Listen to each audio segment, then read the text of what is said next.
তাকে শিখাচ্ছেন, এই শিক্ষাটা কাজে লেগে যাবে 25 থেকে 30 বছর পর। আজকে আপনার সন্তানের বয়স 8 বছর 10 বছর, তার সামনে এটা মা বাবার সাথে যেটা দিচ্ছেন আপনি লিখে রাখেন, এইটা সে শিখে রাখতেছে, এটা ফেরত দিয়ে দিবে আপনারে, এটা আপনারে ফেরত দিয়ে দিবে। আপনি মানেন আর না মানেন, আমি তো বললাম 25 30 35 বছর পরে এই কথাটা মিলাই দিবেন যারা এই আচরণ গুলা করেন।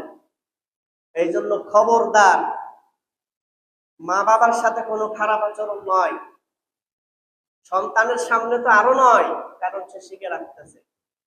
আপনার সন্তানকে বলতে হবে না যে বাবা মা যখন বার্ধক্যে পৌঁছে তখন তাদের সাথে সুন্দর কথা বলতে হয়, ভালো কথা বলতে হয়, তাদেরকে সম্মান করতে হয়, তাদেরকে ধমক দিতে হয় না, উঁচু গলায় কথা বলতে হয় না।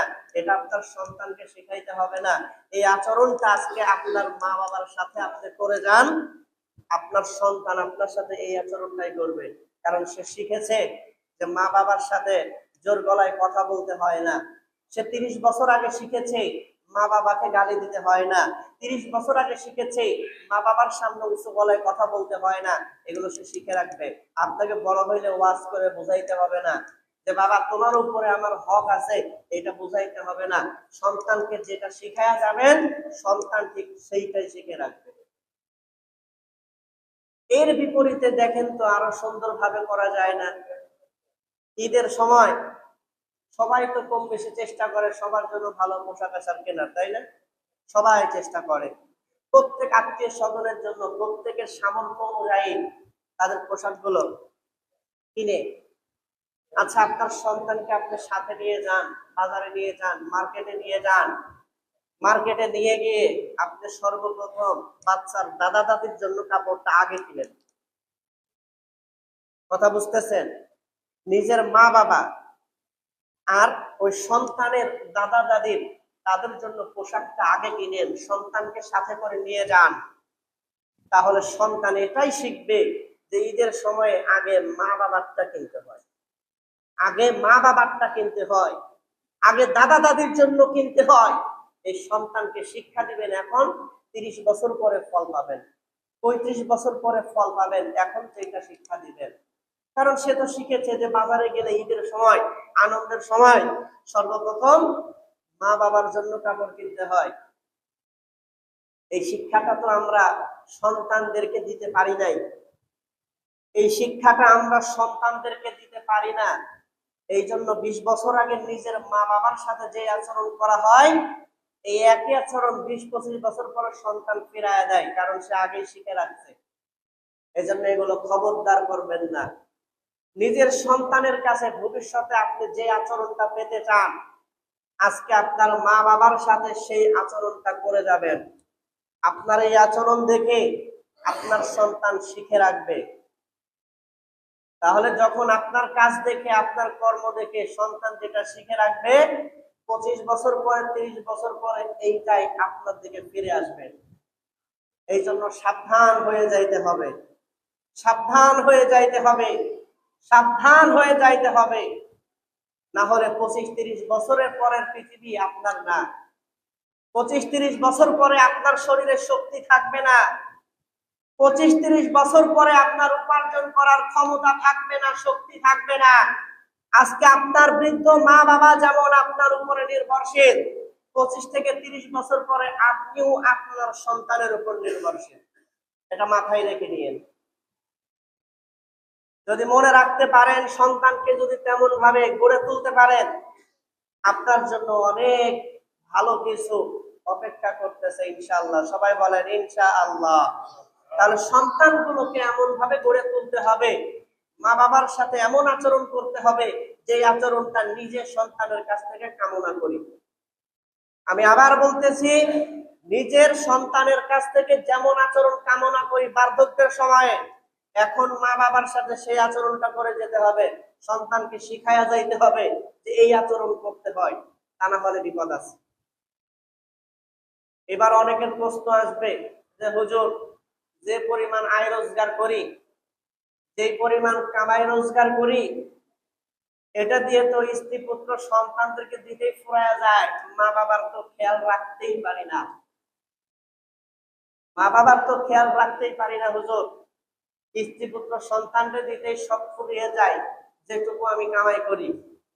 এরকম লোক আছে না, খুবই স্বল্প আয়ের, অল্প আয়ের লোকও অনেক আছে। তারা তো মনের ভিতরে এই প্রশ্নটা আনবেন। মুসলমান ভাইয়েরা আমার, বন্ধুরা আমার, আসুন আপনাদের এই প্রশ্নের জবাব নবীজি সাল্লাল্লাহু আলাইহি ওয়াসাল্লামের হাদিস থেকে আপনাদেরকে এই প্রশ্নের জবাবটা দেয়া দেয়। যে সমস্ত মানুষের মনের ভিতরে প্রশ্ন আছে, হুজুর আমার আয় রোজগার বড় কম, সন্তানের জন্য দিতে গিয়ে মা বাবার দিকে খেয়াল রাখতে পারি না, স্ত্রীর চাহিদা পূরণ করতে গিয়ে মা বাবার চাহিদার কথা কোনো খেয়াল রাখতে পারি না হুজুর। আমার নবীর সাহাবী হযরত আনাস ইবনে মালিক রাদিয়াল্লাহু তাআলা আনহু আল্লাহর নবীর থেকে হাদিস বর্ণনা করেন। নবী সাল্লাল্লাহু আলাইহি ওয়াসাল্লাম বলেন, মান সাররাহু আইয়ুমাত্তালাহু মাইয়ুমাত্তালাহু ফি উমরিহি ওয়া ইউযাদু লাহু ফি রিজকিহি ফালিয়াকুররা ওয়ালিদাইহি ওয়া লিয়াসির রাহিমা। মুসলমান ভাইয়েরা আমার, বন্ধুরা আমার, আপনার যে সমস্যা আছে, রিজিকের যে টেনশন, আপনার রিজিকের যে পেরেশানি, আপনার মনের মাঝে যে প্রশ্ন আছে, হুজুর অল্প আয়ের মানুষ আমি কোনোভাবেই মা বাবার খেয়াল রাখতে পারি না, আমার অভাব তো কখনো দূর হয় না, আমি খুবই স্বল্প আয়ের মানুষ হুজুর। আল্লাহর নবীর সাহাবী হযরত আনাস ইবনে মালিক রাদিয়াল্লাহু তাআলা আনহু নবীজি সাল্লাল্লাহু আলাইহি ওয়াসাল্লাম থেকে হাদিস বর্ণনা করেন। নবীজি সাল্লাল্লাহু আলাইহি ওয়াসাল্লাম বলেন, উম্মতেরা রে, তোমাদের মধ্যে যে সমস্ত মানুষেরা আনন্দিত হতে চায়, মান সাররাহু আইয়ুমাত্তালাহু ফি উমরিহি ওয়া ইউসাদু ফি রিজকিহি ফালিয়াবুররা ওয়ালিদাইহি ওয়া লিয়াসির রাহিমা। নবীজি সাল্লাল্লাহু আলাইহি ওয়াসাল্লাম বলেন, উম্মতেরা রে, তোমাদের মধ্যে যে সমস্ত মানুষেরা আনন্দিত হয়ে যায়, আনন্দিত হতে চায়, তোমাদের মধ্যে যে সমস্ত মানুষেরা আনন্দিত হতে চায় যে তার হায়াত বেড়ে যাক, তার বয়সটা বেড়ে যাক, তোমাদের মধ্যে যে এই কামনা করে, প্রথম কথা হলো আল্লাহর নবী বললেন, তোমাদের মধ্যে যারা চায় তোমাদের বয়স বেড়ে যাক,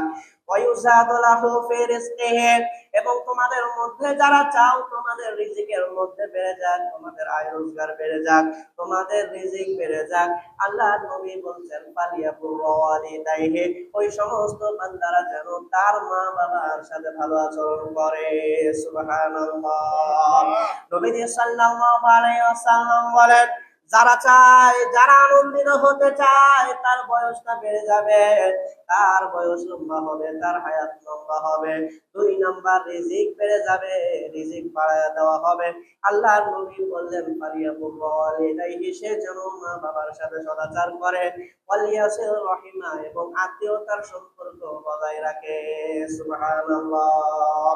তার মানে আল্লাহর রাসূল বলতেছেন যে যখন মা বাবার সাথে সদাচরণ করবে, মা বাবার সাথে আচরণটা ভালো হবে, মা বাবার সাথে আচরণটা ভদ্র হবে, নম্র হবে, কোমল হবে, সুন্দর হবে, প্রশংসনীয় আচরণ যখন মা বাবার সাথে হবে, তাহলে তার পুরস্কার 2টা। কয়টা পুরস্কার?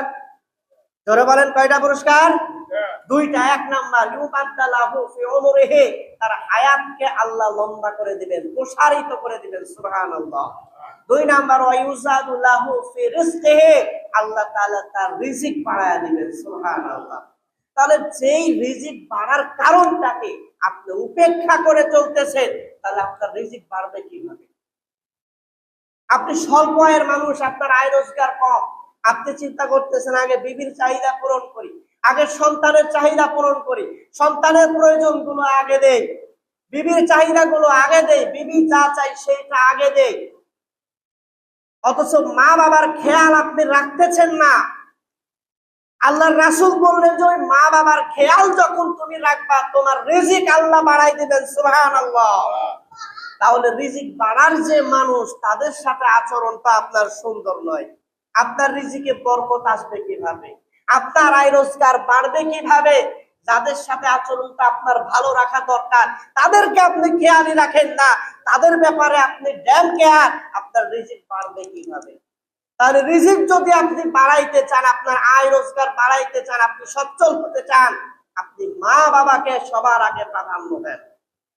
আল্লাহর নবীর হাদিস কখনো মিথ্যা হইতে পারে না, আল্লাহর নবীর হাদিস এইটা কখনো অসত্য হতে পারে না, আল্লাহর নবীর হাদিস এটা অসম্ভব হতে পারে না। কারণ আল্লাহর রাসূল যেটা তার জবান দিয়ে বের করেছেন, এটা আল্লাহর রাসূল ইচ্ছা করে বের করেন নাই, এটা আমার আল্লাহ তাআলা আল্লাহর নবীর অন্তরের মধ্যে ঢেলে দিয়েছেন। আল্লাহর রাসূল সেই কথাটাই বলছেন, সুবহানাল্লাহ। তাহলে মা বাবার সাথে সম্পর্ক আপনার যত ভালো, আপনার প্রবৃদ্ধি, আপনার আয় রোজগারে বরকত তত বেশি। মা বাবার সাথে আচরণ যত সুন্দর, আপনার আয় রোজগার বাড়বে, আপনার আয় রোজগারে বরকত হবে, আপনি তত সচ্ছল থাকতে পারবেন। আপনাদের সমাজে অনেক মানুষকে দেখবেন, অনেকেই বলে ফেলে যে ভাই আজকের যে পজিশনে আসছি, যে অবস্থায় আল্লাহ আমাকে রাখছেন, তার কারণ একটাই, আমি মা বাবার কোনো চাহিদা, মা বাবার কোনো প্রয়োজন আমি অপূর্ণ রাখি নাই। শুধুমাত্র সেই জন্যই হয়তো আল্লাহ তাআলা আজকে আমাকে এই অবস্থায় রাখছে। এটা আপনাদের এলাকার একজনের মুখের কথা, আমার কাছে বলেছিল যে ভাই শুধুমাত্র মা বাবার এই খেদমতের কারণেই হয়তো আজকে আমি এই অবস্থায় আছি। মা বাবার খেদমতের কারণেই আল্লাহ তাআলা আমার ব্যবসায় বরকত দিয়েছেন। মা বাবার খেদমতের কারণে আজকে আল্লাহ তাআলা আমাকে অনেক উঁচু মর্যাদায় উঠাইছেন। যদি মা বাবার খেদমত না করতাম তাহলে হয়তো আল্লাহ তাআলা এত দূর আমাকে নিতেন না। কারণ মা বাবার প্রত্যেকটা চাহিদা পূরণ করেছি, তাদের প্রয়োজন পূরণ করেছি। আমার মা বাবা আমার জন্য প্রাণ ভরে দোয়া করছে। এই মা বাবার দোয়া সন্তানের জন্য অব্যর্থ ঔষধ। মা বাবার দোয়া সন্তানের জন্য অলঙ্ঘনীয় দোয়া, যেই দোয়ার মধ্যে কোনো বাধা নাই, কোনো বাধা নাই। তাহলে মা বাবার সাথে আচরণ সুন্দর করেন, আপনার রিজিকের টেনশন দূর করে দিবেন কে? জোরে বলেন কে? মা বাবার সাথে আচরণ সুন্দর করেন, আপনাকে সচ্ছলতা দান করবেন কে? আল্লাহ। কাজেই উচিত জায়গায় আমরা পানি না ঢেলে আমরা পানি অন্য জায়গায় ঢালি, এই জন্য আমাদের অবস্থার কোনো পরিবর্তন হয় না। আল্লাহ তাআলা আমাদের সবাইকে তৌফিক দান করুন। সকালে